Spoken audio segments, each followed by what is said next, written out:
اعوذ باللہ من الشیطان الرجیم بسم اللہ الرحمن الرحیم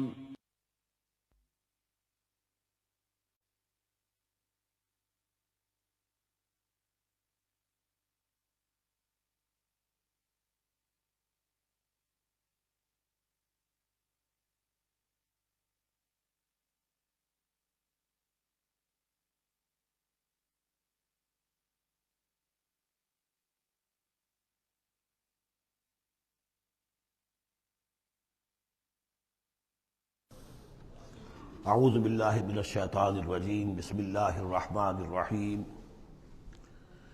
سبح اسم ربک الاعلی الذی خلق فسوی والذی قدر فہدی صدق اللہ العظیم۔ اب جو دو صورتوں کا جوڑا آ رہا ہے، سورۃ الاعلی اور سورۃ الغاشیہ، ان دونوں کے بارے میں یہ بات تو آپ میں سے بہت سے حضرات کے علم میں ہوگی کہ نبی اکرم صلی اللہ علیہ وسلم کا یہ معمول تھا کہ جمعہ اور عیدین کی نمازوں میں آپ ان صورتوں کی قرأت فرماتے تھے، پہلی رکعت میں سورۃ الاعلی، دوسری رکعت میں سورۃ الغاشیہ، اور اس کی وجہ بھی صاف سمجھ میں آ جاتی ہے۔ ان دونوں میں تذکیر کا حکم ہے حضور کو، فذکر انما انت مذکر فذکر ان نفعت الذکریٰ۔ تو چونکہ جمعہ اور عیدین میں خطبہ ہے، باقی نمازیں جو ہیں وہ تو صرف قرآن پڑھا جاتا ہے، لیکن یہ کہ جن نمازوں کے ساتھ خطبہ ہے اس میں وہ تذکیر ہے، یاد دہانی ہے، اور اس کے حوالے سے پھر یہ صورتیں جو ہیں حضور نے صلی اللہ علیہ وسلم ان نمازوں کے لیے گویا کہ منتخب کی۔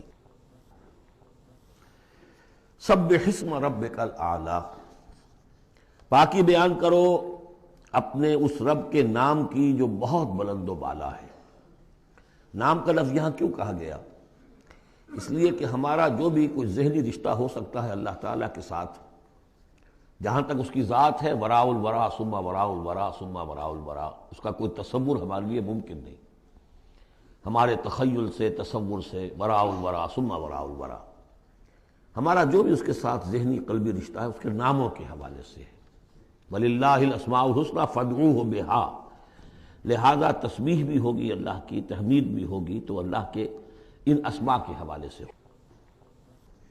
الذی خلق فسوی والذی قدر فہدی، یہ چار الفاظ جو ہے بہت قابل توجہ ہیں۔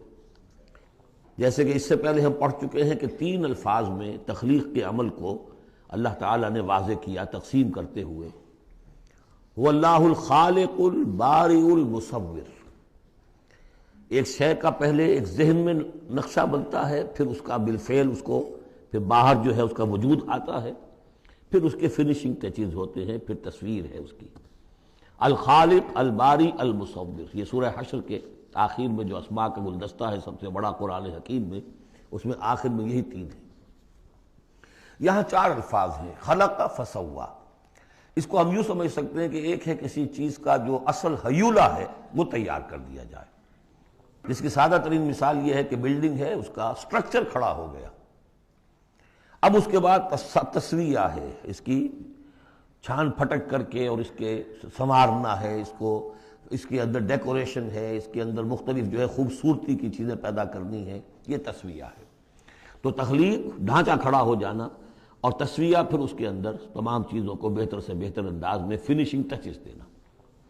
والذی قدر فہدی، اب ہر شے کی جو کہ ان دو مراحل سے گزر چکی ہے، تخلیق اور تسویہ کے دو مراحل سے، اب اس کے لیے ایک اندازہ مقرر کیا جاتا ہے، اس کی کیا کیپیبلٹیز ہیں، اس کی کیا پوٹینشیلٹیز ہیں، یا یوں کہیے اس کی کیا لیمیٹیشنز ہیں۔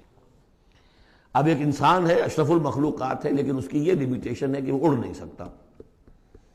پرندہ ہے، چھوٹی سی چڑیا اڑتی پھرتی ہے۔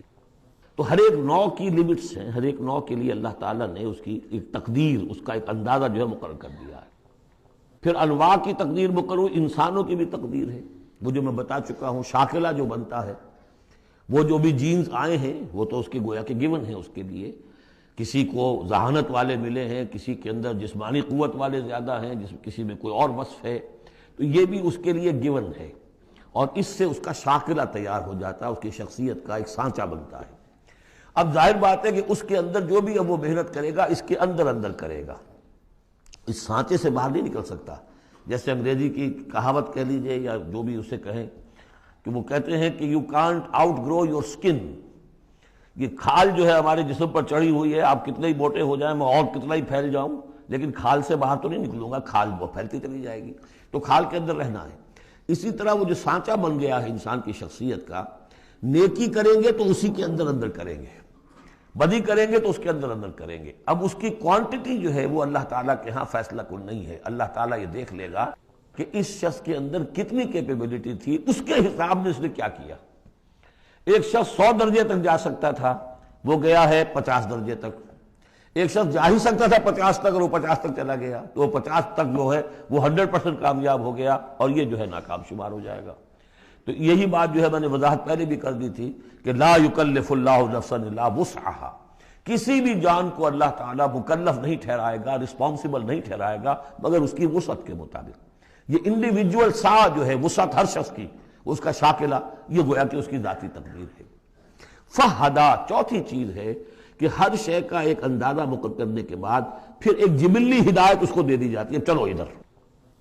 پہلی جبلی ہدایت ہے جس کا ذکر آ جائے گا ابھی تھوڑی دیر کے بعد۔ جبلی ہدایت جو ہے وہ ہر بکری کے اندر ہدایت ہے کہ یہ چیز تمہارے کھانے کی ہے، یہ کھانے کی نہیں ہے۔ بہترین گوشت اس کے سامنے ڈال دیجئے وہ تو نہیں کھائے گی، تو جبلی ہدایت ہے اس کی۔ اور گوشت کے اور جو ہے آپ شیر کے سامنے بہت اچھی سبزیاں ترکاریاں لا کر ڈال دیجئے، وہ دیکھے گا بھی، تھوکے گا بھی نہیں، ان کو اسے گوشت چاہیے۔ یہ ہے ہر جبلی ہدایت۔ پھر جبلی ہدایت کے اوپر پھر ہدایت کے اور مراحل ہیں جو اللہ تعالیٰ دیتا ہے، پھر وہ اپنی کتابیں نازل فرماتا ہے، اپنے نبی بھیجتا ہے۔ یہ گویا کہ ہدایت کی تکمیل ہے، ورنہ ہدایت تو بنیادی طور پر جو ہے ہر جبلت کے اندر بھی اللہ نے ودیت کر دی ہے۔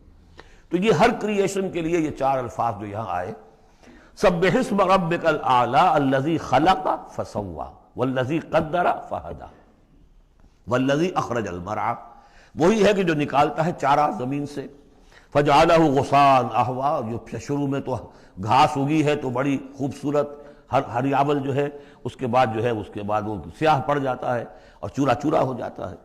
سنقرئک فلا تنسیٰ، اے نبی ہم آپ کو پڑھا دیں گے، آپ بھولیں گے نہیں۔ یہ بھی وہی بات ہے جو سورہ قیامہ میں آ چکی ہے، لا تحرک بہ لسانک لتعجل بہ ان علینا جمعہ وقرآنہ، ہمارے ذمہ ہے، آپ یہ مشقت زیادہ اپنے اوپر نہ لیں، یہ ہم کام کر دیں گے، آپ کے سینے میں اس کو جمع کر دیں گے اور پڑھوا دیں گے، ترتیب بھی بتا دیں گے۔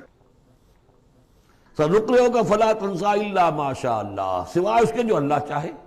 تو اگر اللہ چاہے، فرض کیجئے یہ اس لیے بات کو واضح کرنے کے لیے، اللہ بلانا چاہے گا تو آپ لاکھ اپنی زبان کو حرکت دیتے رہیں، اللہ تعالیٰ کی قدرت سے تو آپ باہر نہیں نکل سکتے، آخر اللہ تعالیٰ قدیر ہے اللہ شے پر۔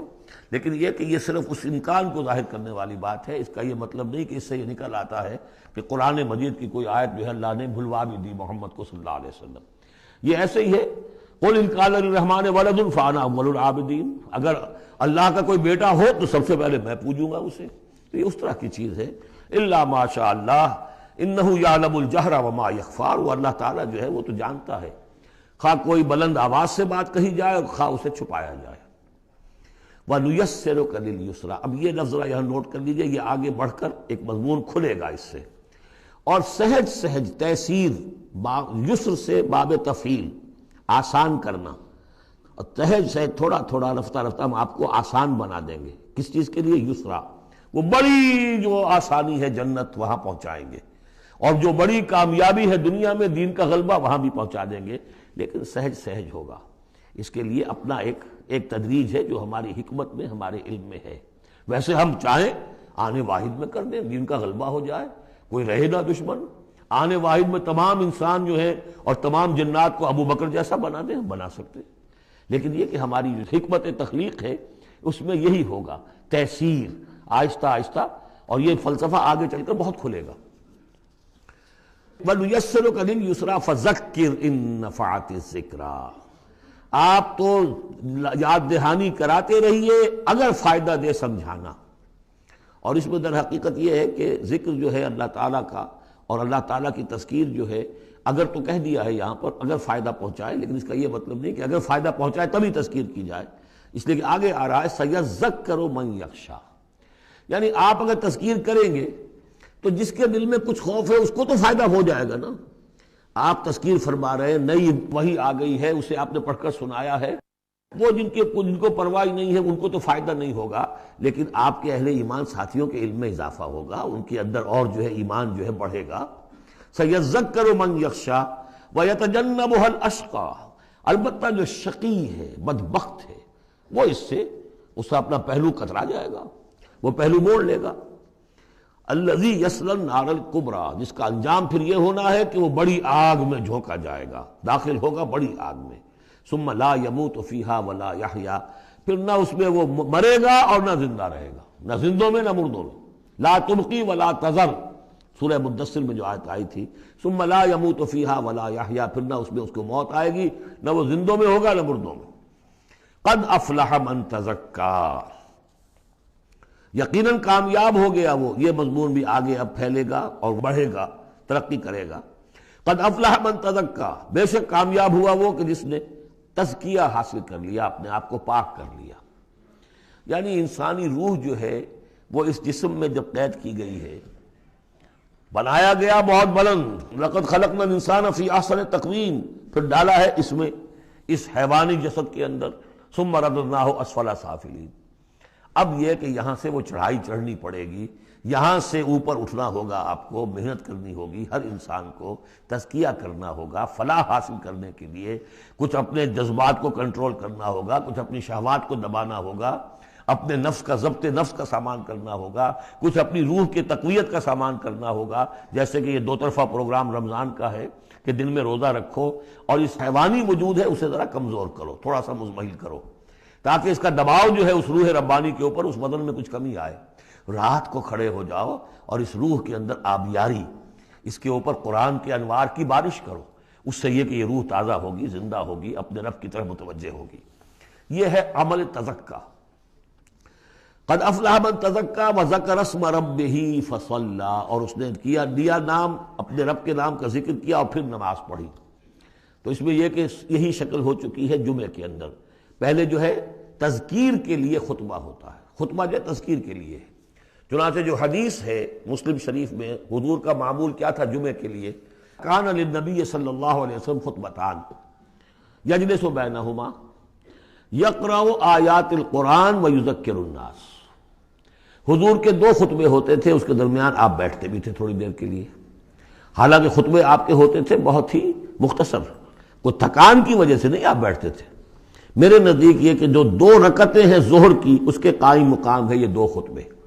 ظہر کی 4 رکعتیں ہیں فرض، اور جمعے کی رہ گئی 2، تو 2 رکعتوں کے قائم مقام یہ 2 خطبے ہیں۔ اس کو ظاہر کرنے کے لیے حضور وقفہ ڈال کر اور ان کو 2 خطبے بناتے تھے، لیکن اس خطبے میں کرتے کیا تھے؟ یقرأ آیات من القرآن، قرآن مجید کی آیات پڑھ کے سناتے تھے، ویذکر الناس، لوگوں کو یاد دہانی کراتے تھے۔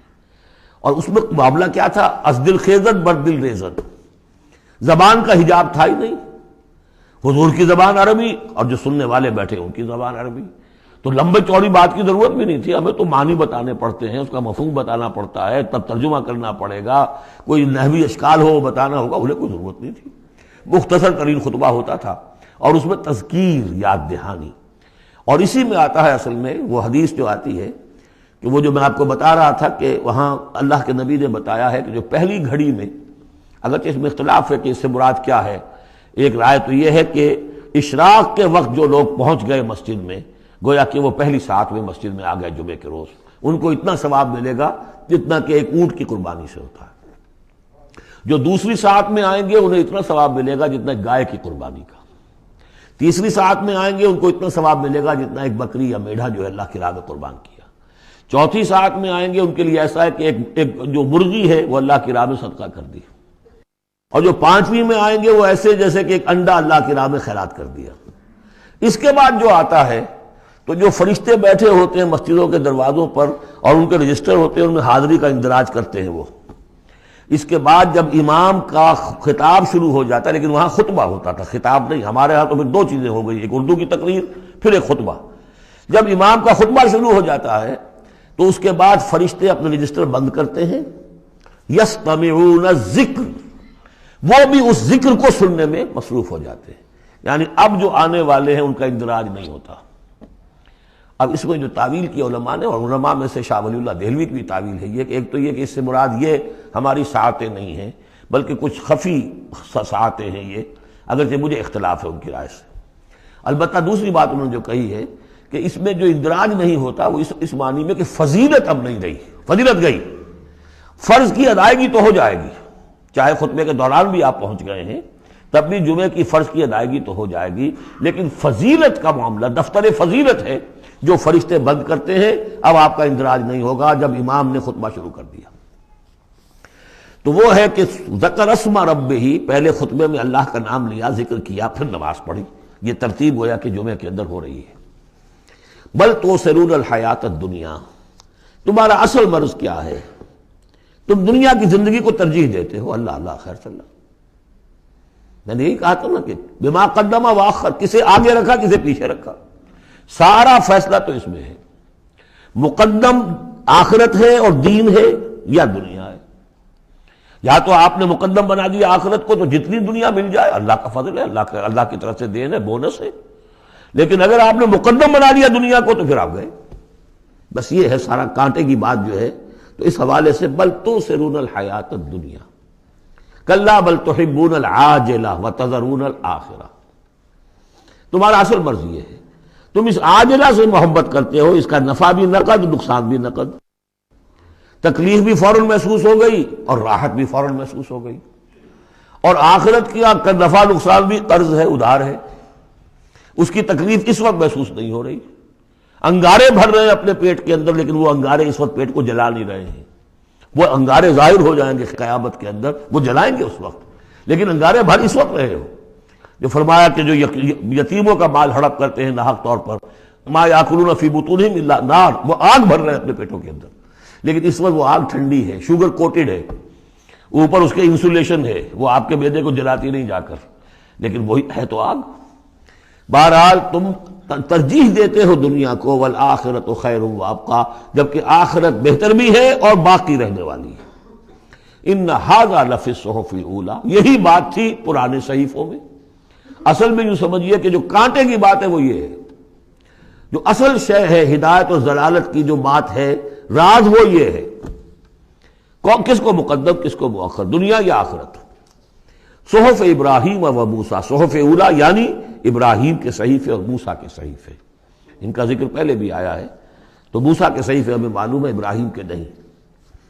جیسا کہ میں نے عرض کیا، میری ایک رائے ہے کہ جو ہندوؤں کے ہے اپنشد، وہ میرے نزدیک صحف ابراہیمی کی بگڑی ہوئی بدلی ہوئی شکلیں۔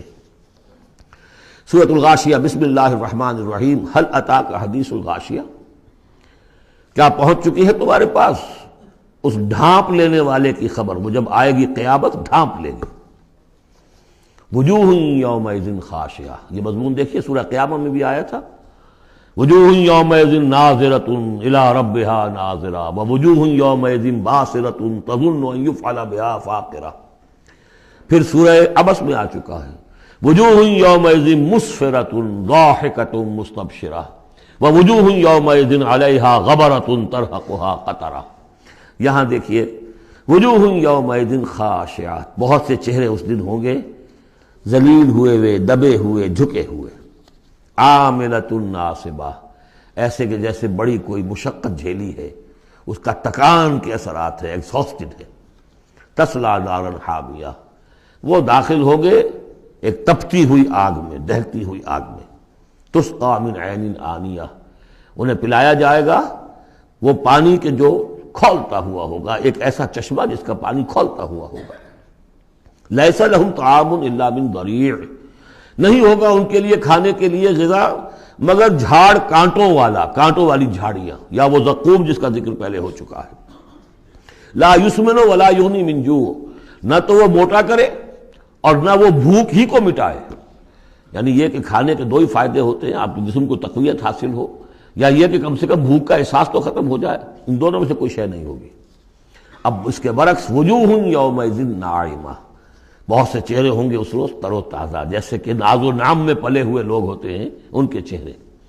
لسعیہا راضیہ، وہ اپنی سعی اور جو بھی انہوں نے دنیا میں محنت کی تھی اور اس کے جو بھی انہوں نے مشقت کی تھی، اثار و قربانی کا معاملہ کیا تھا، اس کا جو نتیجہ ان کے سامنے آئے گا اس سے راضی ہوں گے۔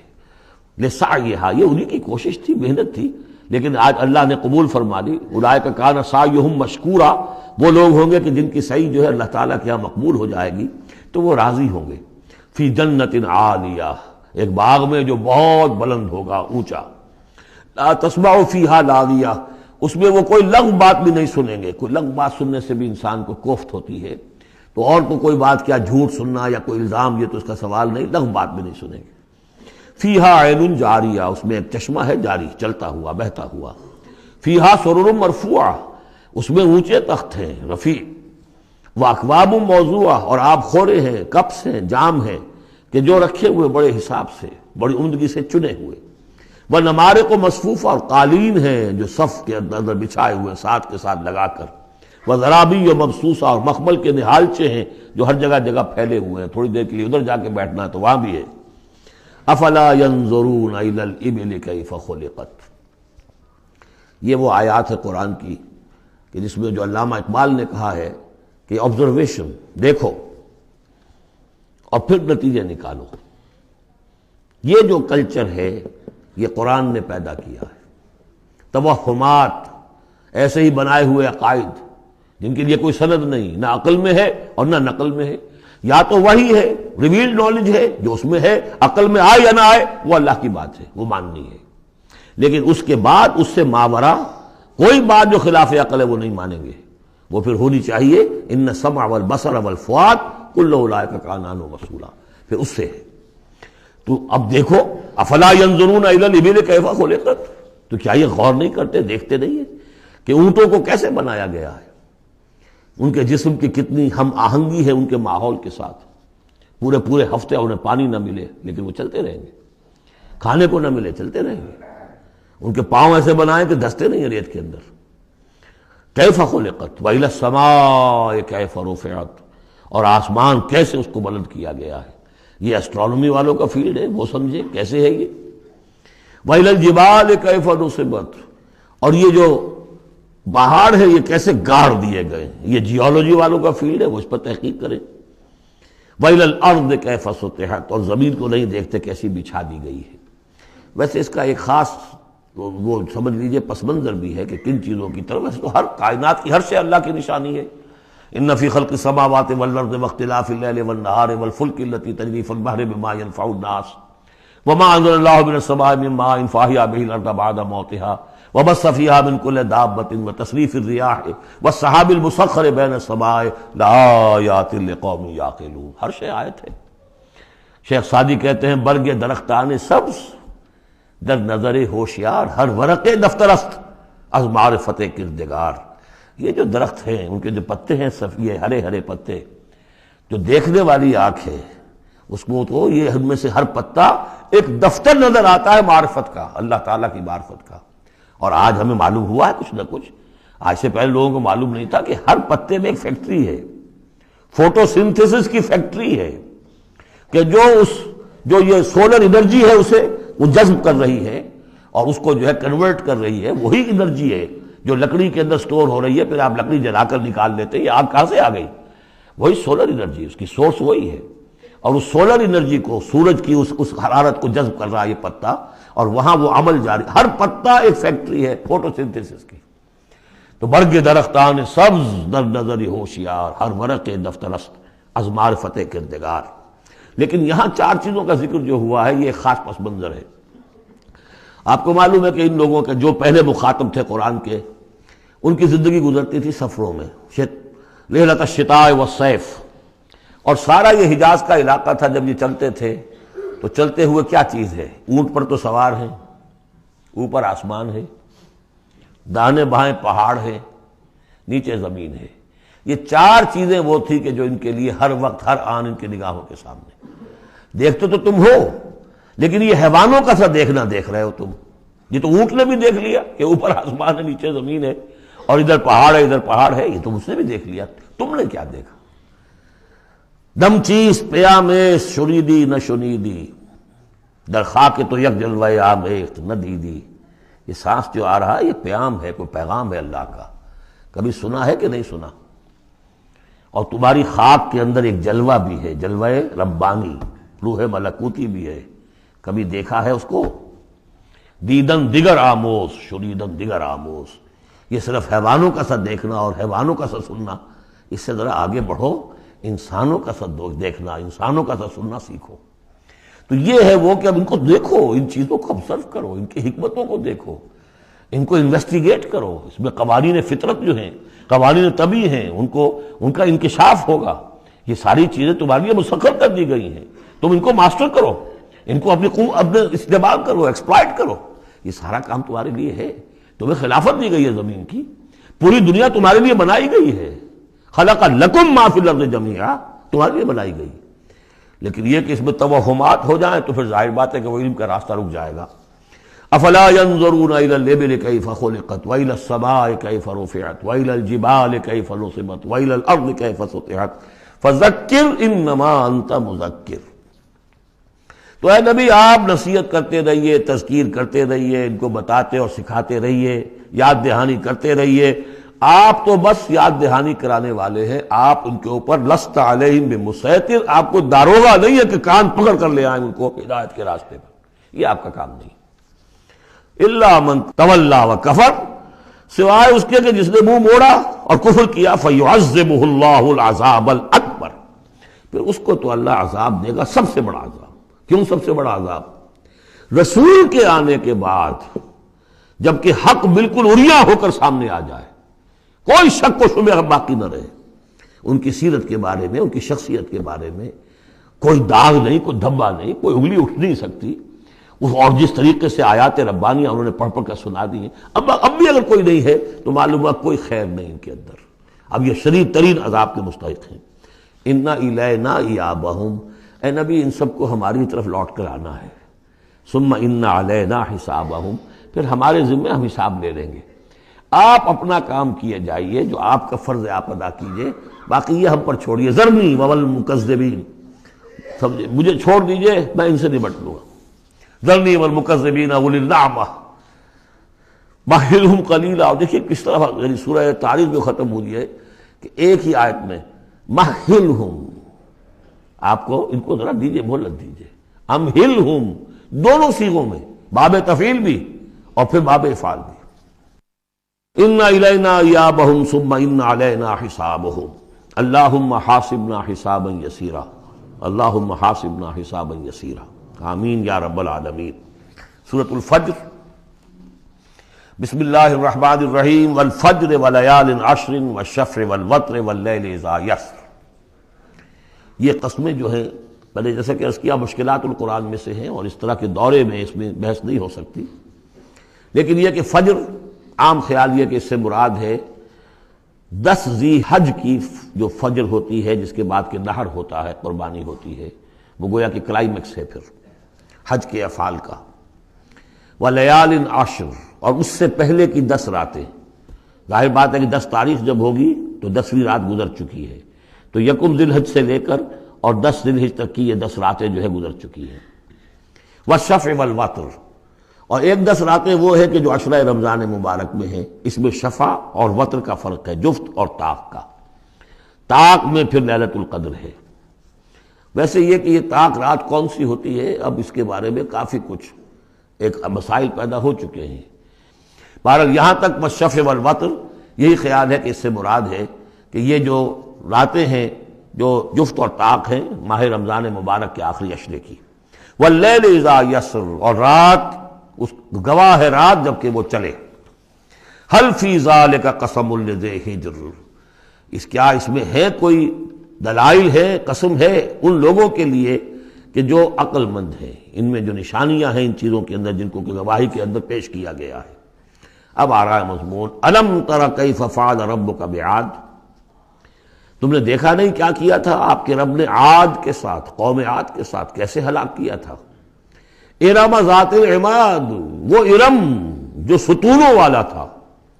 خیال یہ ہے کہ ارم جو ہے یہ قوم عاد کا شاہی خاندان تھا، جیسے فراعنہ مصر کے، نماردہ عراق کے، تبع یہ تھے یمن کے، اور ارم جو ہے یہ قوم عاد کا جو خاندان تھا بادشاہی، ان کا لقب تھا.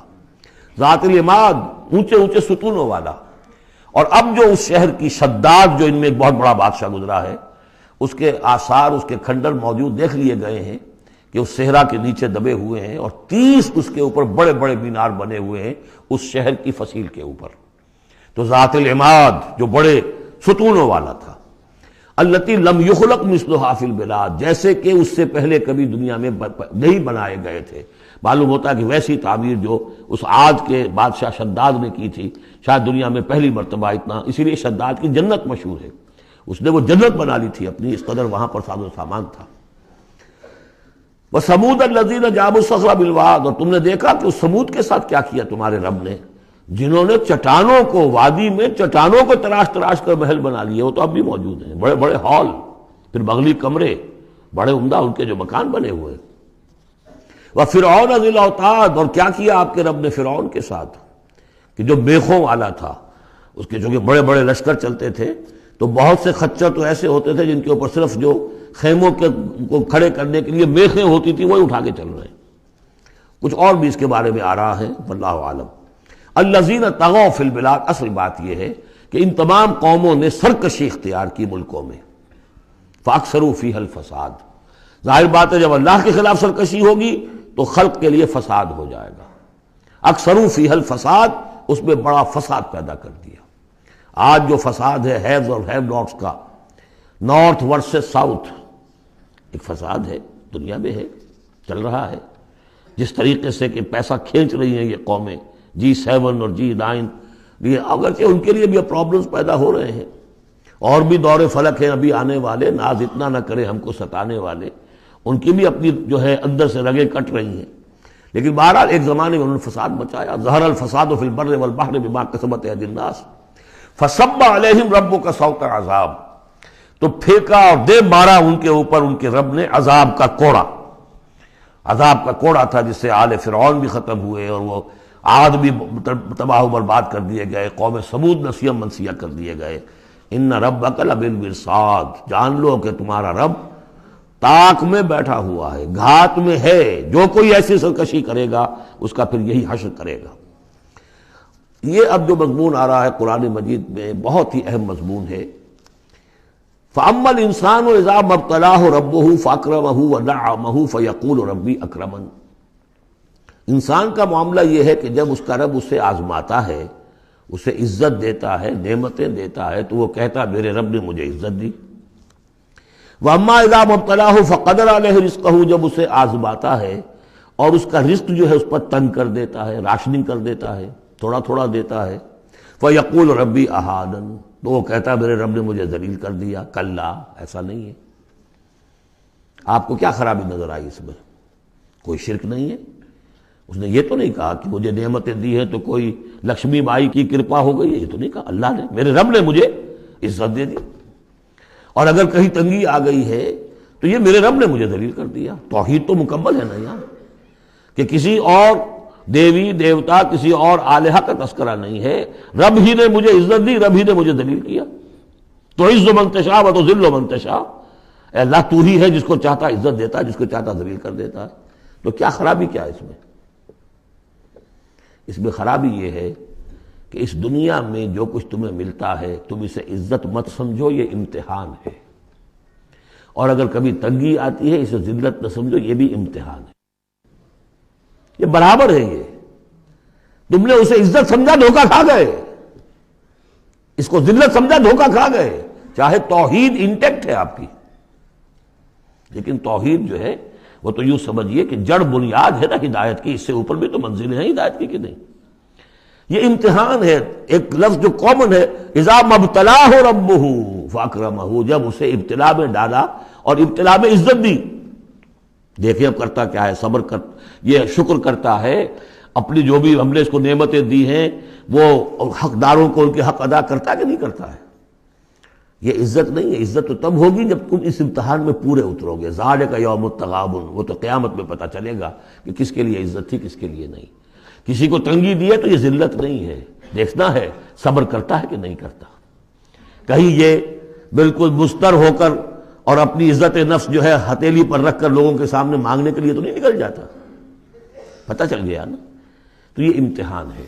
تو پہلا درجہ سمجھیے کہ چاہے فراوانی ہو، عیش ہو، آرام ہو، دولت ہو، یہ بھی امتحان۔ تکلیف ہے، رنج ہے، محنت ہے، مشقت ہے، اسرت ہے، تو یہ بھی امتحان، دونوں برابر ہو گئے۔ اب بھی ہدایت اس سے اوپر بھی ہے ایک۔ ہمارے دل میں یہ چور رہے گا پہلا امتحان آسان ہے دوسرا مشکل ہے، نہیں، حقیقت اس کے برعکس ہے۔ پہلا مشکل ہے، یہ دولت میں رہ کر بھول جانے کا آپ کے اندر زیادہ امکان ہے۔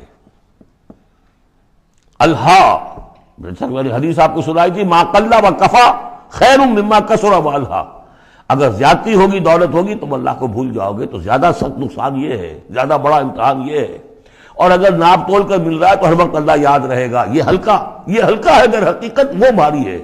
اور اسی میں وہ واقعہ نوٹ کر لیجئے امام احمد ابن حنبل رحمۃ اللہ علیہ کا، کہ جب وہ مار پڑ رہی تھی کہ جس کے بارے میں الفاظ ہیں کہ ہاتھی کو بھی وہ مار پڑتی تو بلبلا اٹھتا، اس وقت آنکھوں میں آنسو نہیں آئے۔ کب آئے؟ جب بادشاہ وقت، خلیفہ وقت کا ایلچی آیا ہے اشرفیوں کے توڑے لے کر کہ یہ بادشاہ نے آپ کے لیے نذرانہ بھیجا ہے، تب رو پڑے، اے اللہ میں اس امتحان کے قابل نہیں ہوں۔ یہ امتحان سختر ہے۔ تو یہ ہے درجہ بدرجہ، لَتَرْكَبُنَّ طَبَقًا عَنْ طَبَقٍ، تو ہدایت کے بھی یہ درجے ہیں۔ پہلا درجہ تو یہ ہے کہ جو بھی ہے اللہ کی طرف سے ہے، تنگی ہے تو اللہ کی طرف سے، اور فراوانی ہے تو اللہ، یہ توحید تو پوری ہو گئی آپ کی، اللہ کی طرف سے۔ لیکن اس میں اب آگے درجے ہیں کہ یہ امتحان ہے، یہ بھی امتحان، وہ بھی امتحان، اس اعتبار سے دونوں بھی امتحان ہیں، یہ دونوں برابر ہیں۔ اس سے بھی اوپر یہ ہے، وہ امتحان مشکل ہے فراوانی والا، اور یہ امتحان جو ہے یہ آسان ہے۔ فَأَمَّا الْإِنسَانُ إِذَا مَا ابْتَلَاهُ رَبُّهُ فَأَكْرَمَهُ وَنَعَّمَهُ فَيَقُولُ رَبِّي أَكْرَمَنِ وَأَمَّا إِذَا مَا ابْتَلَاهُ فَقَدَرَ عَلَيْهِ رِزْقَهُ فَيَقُولُ رَبِّي أَهَانَنِ كَلَّا۔ لیکن چونکہ تمہاری ذہنیت یہ ہے، لہذا تمہارا طرز عمل کیا ہے؟ بَلَا تُكْرِمُونَ الْيَتِيمَ، تم یتیم کی عزت نہیں کرتے۔ وَلَا تَحَاضُّونَ عَلَىٰ طَعَامِ الْمِسْكِينِ، تم مسکینوں کو، غریبوں کو کھانا کھلانے پر ایک دوسرے کو اکساتے بھی نہیں ہو، خود تو کیا کھلاؤ گے؟ اس لیے کسی اور سے اگر کہہ دیں گے تو وہ پلٹ کر کہہ دے گا تم کیوں نہیں کھلا دیتے، لہذا بہتر یہ ہے کہ خاموشی رہو۔ وَلَا تَحَاضُّونَ عَلَىٰ طَعَامِ الْمِسْكِينِ وَتَأْكُلُونَ التُّرَاثَ أَكْلًا لَمًّا، اور تم چاہتے ہو کہ ساری وراثت اور میراث سمیٹ کر تم ہی ہڑپ کر جاؤ۔ اور وہ رواج وہاں پر یہ تھا، ہندوؤں میں تو اب تک بھی شاید ہے، کہ وہ بڑا بیٹا جو ہے بس وہی وارث ہے، باقی کسی کا کوئی حق ہوتا ہی نہیں۔ یہ تو قرآن نے دیا ہے تفصیلی قانون وراثت۔ باقی یہ ہے کہ جس شخص کا ہاتھ پڑ گیا اور جس میں جو بڑا کوئی طاقتور ہے وہ چھوٹے بہن بھائیوں کو کیا دیتا تھا؟ کچھ بھی نہیں۔ تم چاہتے ہو کہ ساری میراث تم جمع کر کے ہڑپ کر لو۔ وَتُحِبُّونَ الْمَالَ حُبًّا جَمًّا، اور مال سے تو تم محبت کرتے ہو ٹوٹ کر، وہ تو گویا کہ کوٹ کوٹ کر بھری ہوئی ہے تمہارے دل میں۔ کلا، یہ دو صورتیں اس اعتبار سے ان کو ذہن میں رکھیے کہ خاص عرب کا جو ایک معاشرہ تھا، اس کا ایک کلچر تھا، اس کی ایک ثقافت تھی، اس کی تصویر ہے جو ان دونوں صورتوں میں آ رہی ہے۔ ایک ان کا اپنا ثقافت کا، ان کا ماحول، غریبوں کو کھانا کھلانا، یہ ان کے ہاں سمجھا جاتا تھا اچھا کام ہے، لیکن یہ کہ جو لوگ دولت کی محبت میں مبتلا ہو گئے وہ کیسے کریں گے اس کو؟ اور جو بھی وہاں پر ہو رہا تھا، زوردار جو بھی ہے طاقت والا، سب کو سمیٹ لیتا تھا۔ کلا اذا دکت الارض دکا دکا، اس آیت کے ترجمے دو بھائیوں نے علیحدہ کیے ہیں۔ دو بھائی کون؟ امام الہند شاہ ولی اللہ دہلوی کے فرزندان گرامی رحمت اللہ علیہ و رحمت اللہ علیہما، باپ پر بھی رحمت ہو اللہ کی اور دونوں بیٹوں پر بھی۔ یہ موضع القرآن میں شاہ عبد القادر صاحب نے ترجمہ کیا ہے، جبکہ زمین کو کوٹ کوٹ کر پست کر دیا جائے گا، ہموار کر دیا جائے گا، اذا دکت الارض دکا دکا۔ اور جو ان کے بھائی ہیں شاہ رفیع الدین رحمہ اللہ، وہ کہتے ہیں کہ جبکہ زمین کو ریزہ ریزہ کر دیا جائے گا۔ اب عربی زبان کے اندر یہ سارے احتمالات ہوں گے، میں پہلے ترجمے کو ترجیح دیتا ہوں کہ زمین کو کوٹ کوٹ کر چپٹا کر دیا جائے گا، پھیلا دیا جائے گا۔ وَجَاءَ رَبُّكَ وَالْمَلَكُ صَفًّا صَفًّا، سورہ حاقہ میں آپ نے پڑھا تھا، فَإِذَا انشَقَّتِ السَّمَاءُ فَكَانَتْ وَرْدَةً كَالدِّهَانِ، یہ تو ہم نے پڑھا سورہ رحمان میں، اور پھر یہ کہ وہاں پڑھا بھربھرا سا ہو جائے گا، وَالْمَلَكُ عَلَىٰ أَرْجَائِهَا، اس کے کناروں کے اوپر جو ہیں وہ فرشتے ہوں گے، وَيَحْمِلُ عَرْشَ رَبِّكَ فَوْقَهُمْ يَوْمَئِذٍ ثَمَانِيَةٌ، اور 8 فرشتے اس روز اللہ کے عرش کو لے کر اتریں گے۔ جاء ربک والملک صفا صفا، اس سے اندازہ ہوتا ہے کہ قصہ زمین برسر زمین ہی طے ہوگا. جو ہم نے کمایا، جو گنوایا، یہی کمایا یہی گنوایا. کوئی نیکی کمائی تو یہاں اور کوئی بدی کمائی تو یہاں. یہ سارا قصہ زمین زمین ہی پر ہوگا. زمین کو پھیلایا جائے گا، مدت کھینچا جائے گا، چپٹا کر دیا جائے گا، کوٹ کوٹ کر پہاڑ چلا دیے جائیں گے، وہ ریت روئی کے گالے بن جائیں گے. نہ اس میں کہیں کوئی موڑ ہوگا، نہ اونچائی ہوگی، نہ ڈھلوان ہوگی. سورہ طٰہٰ میں ایک بار سے تو یہ ساری چیزیں کر کے پھر یہیں پر اللہ تعالیٰ کا نزول اجلال ہوگا، اس کی کوئی تجلی ہوگی جس کو لے کر کے خاص طور پر 8 فرشتے جو ہیں وہ نازل ہوں گے. وَجَاءَ رَبُّكَ وَالْمَلَكُ صَفًّا، فرشتے ہوں گے صفے باندھے ہوئے. وَجِيءَ يَوْمَئِذٍ بِجَهَنَّمَ، اور لے آئی جائے گی اس دن جہنم بھی. اور جیسا کہ میں نے عرض کیا غالباً وہ اسی زمین میں سے نکل آئے گی. یہی جو اندر موجود ہے، جو لاوا نکلتا ہے کبھی، ان تمام جو بھی یہ آتش فشاں پہاڑ ہوتے کہاں سے نکلتا ہے؟ یہ اندر ہے زمین کے. اگر اس کو کوٹ دیا جائے، اس کو کھینچا جائے تو وہی چیز ظاہر ہو جائے گی، سامنے آ جائے گی. واللہ عالم. یومئذ یتذکر الانسان وانیٰ لہ الذکریٰ، اس دن انسان کو سبق یاد آئے گا، یاد کرے گا، چیتے گا وہ انسان. یہ شاہ صاحب کا لفظ تھا، چیتے گا انسان. یاد آ جائے گا اسے کہ وہ کیا کر کے لایا تھا یہاں پہ، اور اسے پوری نصیحت حاصل ہو جائے گی. لیکن اب یہ نصیحت کس کام کی؟ یومئذ یتذکر الانسان وانیٰ لہ الذکریٰ، اب یہ کس لیے؟ اب تو اس کا کوئی فائدہ نہیں. وہ تو دنیا میں اگر تم نے دیکھا ہوتا، سوچا ہوتا، حقائق تم پر منکشف ہوتے تو فائدہ تھا. یہاں تو نہیں. یقول یا لیتنی قدمت لحیاتی، وہ کہے گا ہائے کاش میں نے اپنی زندگی کے لیے کچھ آگے بھیجا ہوتا. یہ لفظ نوٹ کیجئے، حیاتی. میری زندگی تو اصلی یہ ہے، آج معلوم ہوا مجھے. میں تو دنیا کی زندگی کو زندگی سمجھتا رہا. وہ زندگی نہیں تھی، وہ زندگی کی تمہید تھی. وہ ایک امتحانی وقفہ تھا. چھانٹی کرنے کے لیے اللہ تعالیٰ نے تمہاری بڑی طویل زندگی میں، وہ زندگی برطرز اندیشہ سود و زیاں ہے زندگی، ہے کبھی جاں اور کبھی تسلیم جاں ہے زندگی. تو اسے پیمانہ امروز و فردا سے نہ ناپ، جاویداں پہ ہم دواں ہر دم جواں ہے زندگی. اس زندگی کا تھوڑا سا حصہ کاٹ لیا موت کا وقفہ ڈال کر. یہ ہے آپ کا ٹیسٹنگ پیریڈ. خلق الموت والحیات لیبلوکم ایکم احسن عملا. تو امتحان پاس کرتے ہو اچھے مستقبل کے لیے. اس امتحان کو پاس کرنا تھا اس آخرت کے لیے. اب وہ کہے گا یقول یا لیتنی قدمت لحیاتی، کاش کہ میں نے اپنی زندگی کے لیے کچھ آگے بھیجا ہوتا. فیومئذ لا یعذب عذابہ احد، تو اس دن وہ عذاب دے گا کہ جیسا عذاب کوئی نہ دے سکے. لا یعذب عذابہ احد، اس کا سا عذاب نہ دے سکے کوئی اور. ولا یوثق وثاقہ احد، اور اس کا سا باندھنا نہ باندھ سکے کوئی اور.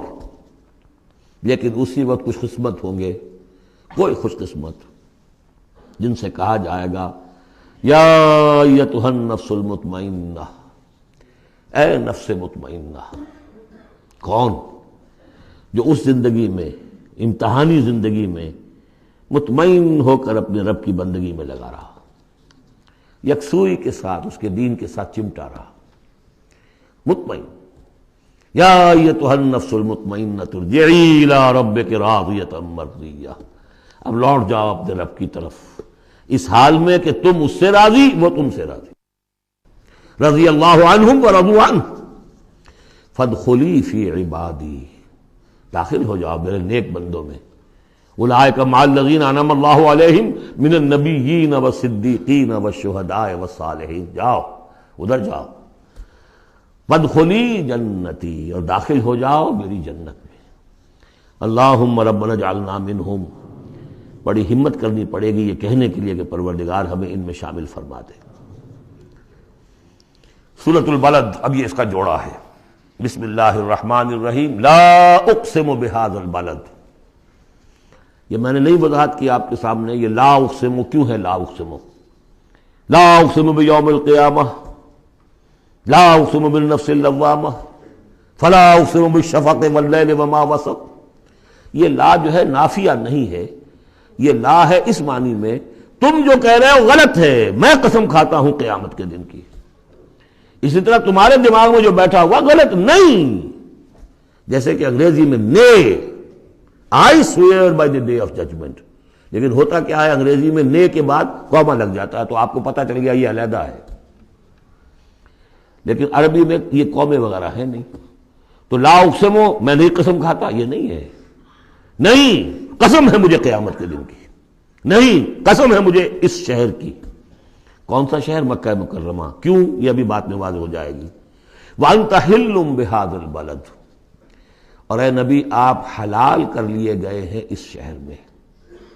اور کچھ لوگوں نے ترجمہ کیا ہے آپ کے لیے حلال ہو جائے گا یہ شہر، یعنی یہ کہ ایک وقت آئے گا کہ اس شہر میں خونریزی کرنا آپ کے لیے اس کی اجازت ہو جائے گی، حالانکہ یہ جو ہے بلد الحرام ہے. گویا کہ فتح مکہ کے دن کچھ نہ کچھ تو وہاں پہ آخر خونریزی ہوئی ہے، بہت کم، منیمم لیکن ہوئی تو ہے. لیکن یہ کہ میرے نزدیک وہ مفہوم نہیں، مفہوم پہلا ہے. آپ کو حلال کر لیا گیا اس وقت، آپ کی عزت نفس پہ حملے ہو رہے ہیں، آپ کو ستایا جا رہا ہے، آپ کو تکلیفیں دی جا رہی ہیں، آپ جھیل رہے ہیں. دیکھیے ایک تو یہ شہر ہے وادی غیر ذی زرع جس میں کچھ پیدا ہی نہیں ہوتا، وہاں کی زندگی ویسے ہی مشقت والی زندگی تھی. اس کے اوپر to add fuel to fire, اے نبی آپ پر اب یہ جو مشقت پڑی ہوئی ہے کہ آپ دعوت حق کے ضمن میں جو مشقتیں جھیل رہے ہیں تو ہم اس کی قسم کھا رہے ہیں. لا اقسم بہذا البلد وانت حل بہذا البلد ووالد وما ولد. اور تیسری قسم والد اور اولاد. یہ ایک اور مشقت ہے جو انسان پر ہے، اولاد کا پالنا، پروان چڑھانا، پرورش کرنا، کتنا بڑا بوجھ. یہ قسمیں کھا کر کیا کہا؟ لقد خلقنا الانسان فی کبد، ہم نے انسان کو محنت و مشقت ہی میں پیدا کیا ہے. یہ گویا کہ اس کے ساتھ جوڑ لیجئے یا ایھا الانسان انک کادح الی ربک کدحا فملاقیہ. تو میں نے اس وقت بھی عرض کیا تھا غالب کے جو دو اشعار ہیں، قید حیات و بند غم اصل میں دونوں ایک ہیں. موت سے پہلے آدمی غم سے نجات پائے کیوں؟ مشقت تو یہاں ہر ایک کے لیے، محنت ہے، مشقت ہے، تکلیف ہے، مسائل ہیں، پریشانیاں ہیں، کوفت ہے، ہر شخص کے لیے. بس ذرا سا فرق ہے، کوئی ایئر کنڈیشن کمرے میں بیٹھا ہوا ہے لیکن چین نہیں ہے. ایئر کنڈیشن کمروں کے اندر مخملی گندیلوں پر نیند نہیں آ رہی ہے. کوئی شخص ہے کہ جس کو مشقت جو ہے جسمانی ہے، کسی کی مشقت جو ہے وہ نفسیاتی ہے. مشقت ہے. لقد خلقنا الانسان فی کبد، یہاں کوئی بھی اس کبد سے، اس مشقت سے مستثنا نہیں ہے. قید حیات و بند غم اصل میں دونوں ایک ہیں. موت سے پہلے آدمی غم سے نجات پائے کیوں؟ لیکن وہاں سورہ انشقاق میں اس سے اگلا مرحلہ ہے کہ ہم تو گھبرا کے یہ کہتے ہیں کہ مر جائیں گے، مر کے بھی چین نہ پایا تو کدھر جائیں گے؟ مرنے کے بعد پھر کھڑے ہونا ہے اللہ کے حضور میں جا کر. فملاقیہ یا ایھا الانسان انک کادح الی ربک کدحا فملاقیہ فاما من اوتی کتابہ بیمینہ. اب یہ وہاں پر مسئلہ ہو جائے گا. تو انسان کے لیے مشقت اور محنت جو ہے یہ اس کا مقدر ہے. ووالد وما ولد لقد خلقنا الانسان فی کبد ایحسب ان لن یقدر علیہ احد. اس محنت و مشقت میں جو انسان پڑے ہوئے ان کے تمرد کا حال دیکھو، ابو جہل کو دیکھو اکڑا ہوا ہے. اگر ان کے لیے دنیا میں آسانیاں ہوتی تو یہ کیا کرتے، کیا ستم ڈھاتے، کیا بغاوتیں کرتے. کیا انسان یہ سمجھتا ہے کہ اس کے اوپر کوئی قابو نہیں پائے گا؟ یقول اہلکت مالا لبدا، یہ اب ان کا کلچر ہے. بڑے فخر سے کہتا میں نے تو بڑا ڈھیروں مال جو ہے شیخی مارتا ہے، میں نے ہلاک کر دیا، میں نے کھانے کھلائے، غریبوں کو کھلائے. یہ بھی ان کی مسابقت رہتی تھی. ان میں جو لوگ تھے، اب ابو جہل کا بھی قول یہی ہے نا، جب اس سے پوچھا گیا کہ کیا تمہارے خیال میں محمد جھوٹے ہیں صلی اللہ علیہ وسلم، انہوں نے کہا نہیں ان کا بھی جھوٹ نہیں بولا. پھر تم کیوں نہیں ان پر ایمان لاتے؟ کہ بھائی بات یہ ہے ہمارا ان کا مقابلہ تھا، بنو ہاشم کا اور ہمارے خاندان کا. انہوں نے کھانے کھلائے، ہم نے ان سے بڑھ کر کھلائے. انہوں نے اور خدمت کی، حجاج کی، ہم نے ان سے بڑھ کر کی. ابھی تک تو ہم کندھے سے کندھا جوڑے چلے آ رہے ہیں. اب اگر ہم ان کی نبوت مان لیں تو ہم تو ہمیشہ کے لیے غلام ہو جائیں گے. یہ صورت مجھے گوارا نہیں. Give the devil his due، اس نے بالکل صحیح بات کہی. جھوٹا میں نہیں سمجھتا محمد کو صلی اللہ علیہ وسلم. کتنا اخلاقی روب تھا حضور کا اس پر، وہ ہم پڑھ لیں گے آگے چل کر جب سورہ علق ہم پڑھیں گے، وہ بعد میں اسی وقت کے لیے موضوع ہے. تو وہ شیخی مارتے تھے میں نے اتنا مال ہلاک کر دیا، اتنا خرچ کیا، اتنا غریبوں میں لٹایا. ایحسب ان لم یرہ احد، کیا اس کا گمان ہے اسے کسی نے دیکھا نہیں ہے؟ اگر تو واقعتاً اس نے نیکی کی تھی تو جس کے لیے نیکی کی تھی اس نے تو دیکھ لیا ہے، بیان کیوں کر رہا ہے؟ اگر اللہ کو راضی کرنے کے لیے کوئی کیا تھا تو اس کے تو علم میں ہے. الم نجعل لہ عینین، کیا ہم نے اس کو دو آنکھیں نہیں دی، ولسانا وشفتین، اور زبان دی اور دو ہونٹ دیے، وہدیناہ النجدین، اور ہم نے اس کو راہ دکھلا دی دو گھاٹیوں کی. دو گھاٹیوں کی ہدایت دے دی. اس میں عام رائے تو یہ ہے کہ اس سے مراد ہے نیکی اور بدی، لیکن یہ کہ مجھے اس رائے سے زیادہ اتفاق ہے جن کے خیال میں اس سے مراد ہے ماں کی دو چھاتیاں. ابھار ہوتے ہیں، نجدین اس کو کہتے ہیں جو چیز ابھری ہوئی ہو. یہ جبلی ہدایت ہے جو بچہ لے کر آیا ہے. کس نے پڑھایا اس کو؟ کس نے یہ سکھایا ہے اس کو کہ جاؤ چوسو اور تمہارے اندر دودھ آ جائے گا، تمہیں جو ہے غذا مل جائے گی؟ یہ ہدایت ہے اللہ کی. وہ میں نے عرض کیا تھا جبلی ہدایت. الذی خلق فسوی والذی قدر فہدی، یہ ہدایت تو وہ لے کے آیا بچہ. اسے معلوم ہے میری غذا کہاں ہے. اس کی ماں میں، اس کے منہ میں جاتا ہے ماں کا دودھ اور وہ اس کو چوستا ہے اور پیتا ہے. کہیں سے سیکھ کر آیا ہے، کوئی ٹریننگ اس کو دی گئی ہے. وہدیناہ النجدین، بہرحال دونوں معنی آپ ذہن میں رکھیے. فلقتحم العقبہ، لیکن وہ گھاٹی کو عبور نہ کر سکا. گھاٹی کون سی ہے بھائی؟ وما ادراک ما العقبہ، جانتے ہو وہ گھاٹی کون سی ہے؟ فک رقبہ، کسی گردن کا چھڑا دینا، آزاد کر دینا، کسی غلام کو آزاد کرا دینا اپنا مال خرچ کر کے، یا کسی مقروض کا قرضہ ادا کر دینا اپنے مال سے. او اطعام فی یوم ذی مسغبہ، یا کھانا کھلا دینا بھوک کے دن جبکہ اپنے بھی لالے پڑے ہوئے ہوں، قحط کا عالم ہو، اور آدمی کو نظر آ رہا ہو کہ میرا اپنا سٹور بھی جو ہے گندم کا ختم ہو رہا ہے، پھر بھی کھانا کھلائے بھوکے کو. یتیما ذا مقربۃ، اس یتیم کو کہ جو قرابت دار بھی ہے، بھتیجا ہے، بھانجا ہے. او مسکینا ذا متربہ، یا وہ محتاج جو مٹی میں رل رہا ہے. ثم کان من الذین آمنوا وتواصوا بالصبر وتواصوا بالمرحمہ. دیکھیے یہ ہے وہ فلسفہ جو سورہ حدید میں آیا تھا، اب اچھی طرح سمجھ لیجئے. اس میں سے انسان کا اس گھاٹی میں سے نکل جائے گا تو آگے رستہ صاف ہے.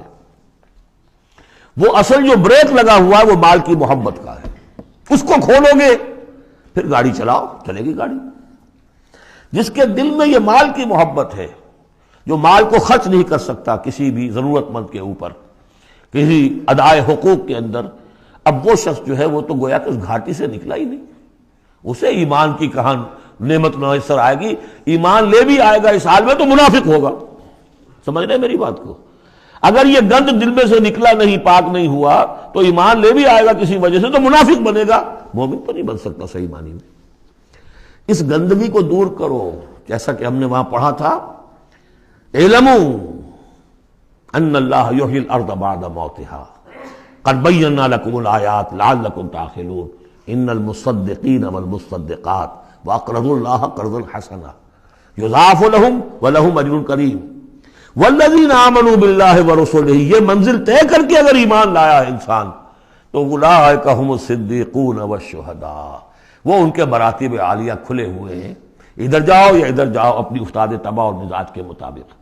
یہاں بھی وہی ہے، پہلے یہ کام کیے ہوں فلقتحم العقبہ، اگر اس گھاٹی کو عبور کر لے. اور گھاٹی کون سی ہے؟ فک رقبۃ او اطعام فی یوم ذی مسغبۃ یتیما ذا مقربۃ او مسکینا ذا متربہ ثم کان من الذین آمنوا وتواصوا بالصبر وتواصوا بالمرحمہ.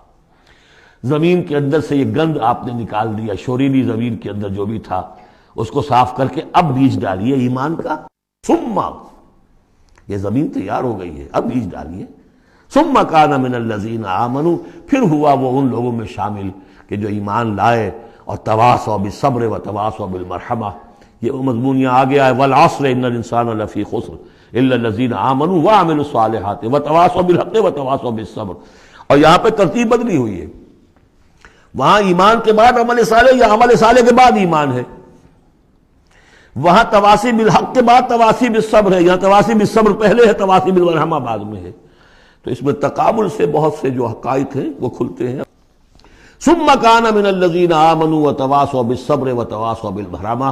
اگر اس گھاٹی کو عبور کر کے آدمی آئے اور پھر وہ ایمان لانے والوں میں شامل ہو تو پھر اس کا معاملہ اولئک هم الصدیقون والشہداء عند ربہم اولئک اصحاب المیمنہ. یہ ہوں گے میمنہ والے، داہنے والے. وہ داہنے والا ہم پڑھ چکے ہیں سورہ واقعہ میں بھی. فاصحاب الیمین ما اصحاب الیمین واصحاب الشمال ما اصحاب الشمال فالسابقون السابقون کنتم ازواجا ثلاثا، 3 گروہوں میں تم تقسیم ہو جاؤ گے. پھر یہ بھی ہو سکتا ہے ان کو جو اعمال نامے دیے جائیں گے داہنے ہاتھ میں دیے جائیں گے، ان کو جو اعمال نامے تھمائے جائیں گے وہ بائیں ہاتھ میں تھمائے جائیں گے. اولئک اصحاب المیمنہ، ویسے یمن کا لفظ آتا ہے خوش بختی کے لیے. تو یہ خوش بخت لوگ ہیں، یہ کامیاب ہو گئے، یہ رشد اور سعادت کی منزلوں کو پا گئے، یہ فوز اور فلاح تک پہنچ گئے.